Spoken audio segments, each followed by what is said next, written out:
All right, guys, now this is not a rare game. Finally, we've got one that I don't have to say is rare. This is Lethal Enforcers, Konami, 1992, I believe. This was one of the most common games of the 90s because it was such a good game and such a good earner that you needed one in every location. I was operating back then, and I had a Lethal Enforcers in at least half my locations, probably more than half of them, and I wanted one in all my locations. This game made money hand over fist. It was just unbelievable, and it's still a really good game. I wouldn't be getting rid of this one if I didn't already have a nicer one just in my collection to use in Arcadia. But yeah, you can see, look at the gorgeous picture on that. I rebuilt the monitor. It needs adjustment. I just noticed that's 50 to 60 hertz pot is not adjusted right because it's kind of, the bottom has that squiggle at it. And I think that's just adjusted by the 50, 60 hertz pot. Sorry, I missed that. The marquee has a new bulb in it. I got new LED bulbs here in the coin door, plus it's got coin max. It doesn't have a coin box, but just if you need one, just let me know when you pick it up and I'll find one for you. I've got coin boxes all over. It does have the original back door. I'm having a little trouble getting it on, but I'll get it on there. There's the rebuilt monitor. Tube is nice and bright. Oh, also, very much worth mentioning, this board does have sound out of both channels. Lethal Enforcers are notorious for losing their sound. This one has not lost its sound, or it's been rebuilt, one or the other. Listen. Lethal Enforcers, Player 1, Player 2. And both guns work great.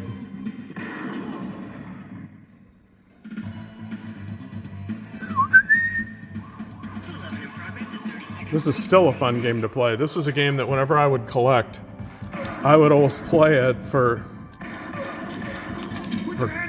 quite a while. There's something about the feel of it. It just really feels good. And the sound effects, everything is just right on it. Even though the graphics aren't all that amazing, it doesn't matter. It just feels good. It sounds good. Here, let me use the other gun now. Oh, Magnum Force. I guess I need to hit player 2. Why is player 2 not working? Oh, shoot. Did I forget to plug in the player 2 gun? I always do this kind of stuff. Oh.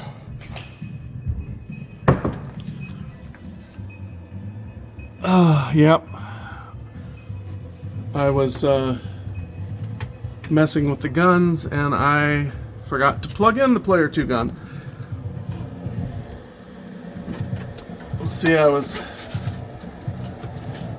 trying to find the best guns I could for it in my gun collection, and I was testing them just through the coin door, but then I had to actually install the gun, and then I forgot to plug it in. Alright. I'm glad I tested that and caught it. Now let's just make sure. Alright. Okay, here we go. You'll see player 2 gun works great now. Put your hands up. And it's important that the monitor works really well on this game, because this is a game that uses the optical sensor. And so if the monitor doesn't have a good picture, the guns aren't going to aim very well. But this one, as you can see, has perfect picture, and the guns aim great. So there you go. Fully working, classic, arguably the most classic 2-player pistol game ever made.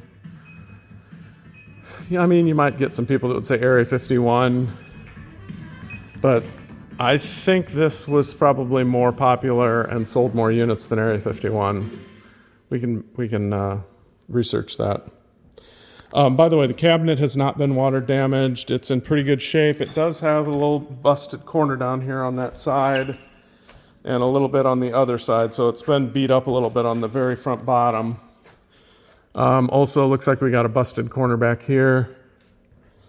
These games got moved around a lot. I mean, these were great in street locations. So I moved my Lethal Enforcers all over the place. So yeah, and it's a kind of a big heavy cabinet. So you bang into doors when you're trying to dolly it into a room, and